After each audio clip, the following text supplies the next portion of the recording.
राम मंदिर को लेकर जहां एक तरफ जांच में नए नए खुलासे हो रहे हैं, तो वहीं विपक्ष भी इस मुद्दे पर बीजेपी को घेरने से कहीं चूक नहीं रहा।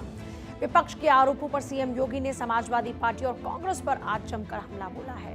सीएम योगी जब हमला बोलना शुरू करते हैं तो कहते हैं कि ये राम भक्तों पर गोली चलवाने वाले लोग हैं। हनुमानगढ़ी की सीढ़ियों पर नमाज पढ़वाने का काम सपाइयों ने ही किया था। कर्ण मंदिर का विवाद भी सपाइयों ने ही खड़ा किया। ये डराते थे कि अयोध्या में मंदिर बना तो खून की नदियां बहेंगी। हमने कहा था एक मच्छर भी नहीं मरेगा।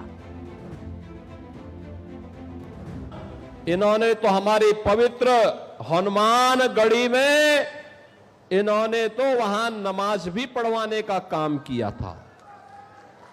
आप सोचो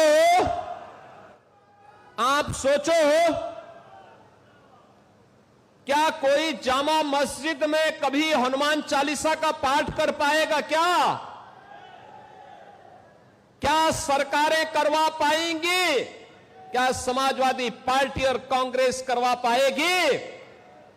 अगर नहीं करा पाएगी तो ये पाप क्यों करवाया गया था? अयोध्या में हनुमानगढ़ी की सीढ़ियों पर नमाज पढ़वाने का पाप क्यों करवाया गया था?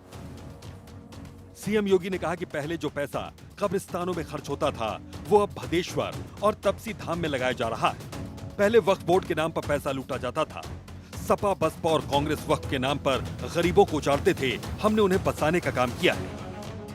पहले जो पैसा कब्रिस्तान की बाउंड्री के नाम पे खर्च होता था, आज भदेश्वर नाथ मंदिर और तपसी धाम मंदिर और मखोड़ा धाम जैसे पवित्र स्थलों के पुनरुद्धार पे खर्च हो रहा है। पहले कब्रिस्तान के नाम पे जो कब्जा होता था, गरीब को सताया जाता था, उजाड़ा जाता था, जिसको वक्फ बोर्ड बोल देता था कि ये कब्रिस्तान है, ये वक्फ की लैंड है। किसी की हिम्मत नहीं होती थी, फिर उस गरीब को उजाड़ दिया जाता था, उस दलित को, वंचित को उजाड़ दिया जाता था।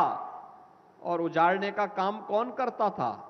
यही सपाई लोग करते थे। कर्ण मंदिर का विवाद भी सपाइयों ने ही खड़ा किया था। सुमेरपुर में हमने भगवान राम और निषाद राज की प्रतिमा स्थापित करवाकर वहां का सौंदर्यीकरण करवाया है।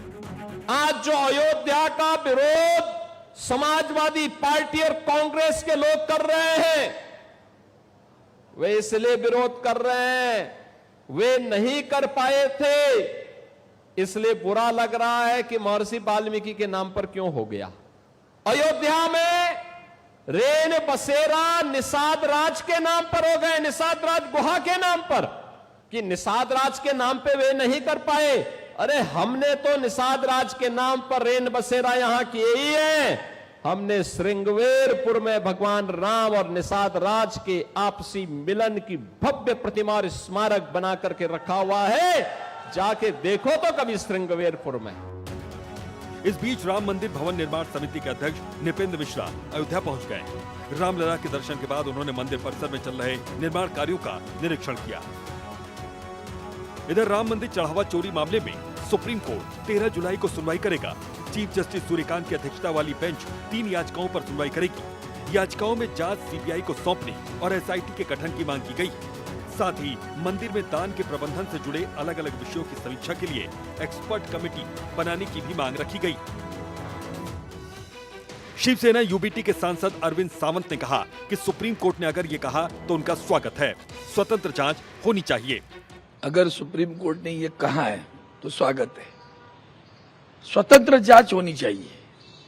लेकिन सुप्रीम कोर्ट ने आदरणीय उनसे भी एक सवाल पूछना चाहिए, एफआईआर किया कि नहीं किया? बिना एफआईआर एसआईटी जांच हो रही है, क्या सुप्रीम कोर्ट ये पता नहीं है? कुछ लोगों को भरोसा जो ये सिरफिरे जो इंडी गठबंधन के कुछ लोग हैं, उनको भरोसा नहीं है जांच पे, एसआईटी पे या पुलिस पे।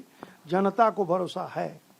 सुप्रीम कोर्ट में गए हैं, सुप्रीम कोर्ट में अपना तर्क, अगर इनके पास कुछ ऐसा हो जिससे कि पुलिस के इन्वेस्टिगेशन पे, एसआईटी के जांच पे अगर इनके पास वैसा कोई पुख्ता सबूत हो कि ये साबित कर सकें कि जांच का जो प्रक्रिया है वो गलत ढंग से चल रही है। इस बीच चढ़ावा चोरी केस में एसआईटी जांच चल रही है। अयोध्या में आरोपी अनुकल्प मिश्रा से पूछताछ के बाद पुलिस ने उसके घर पर छापेमारी की। इस दौरान उसके नाम पर खरीदी गई 1 एकड़ जमीन के दस्तावेज बरामद हुए। दस्तावेजों के अनुसार जमीन की खरीद के समय इसकी कीमत करीब 6,70,000 रुपए दर्ज की गई थी। हालांकि वर्तमान में इस जमीन का बाजार मूल्य इससे कई गुना अधिक बताया जा रहा है। Bureau report, Bharat 24।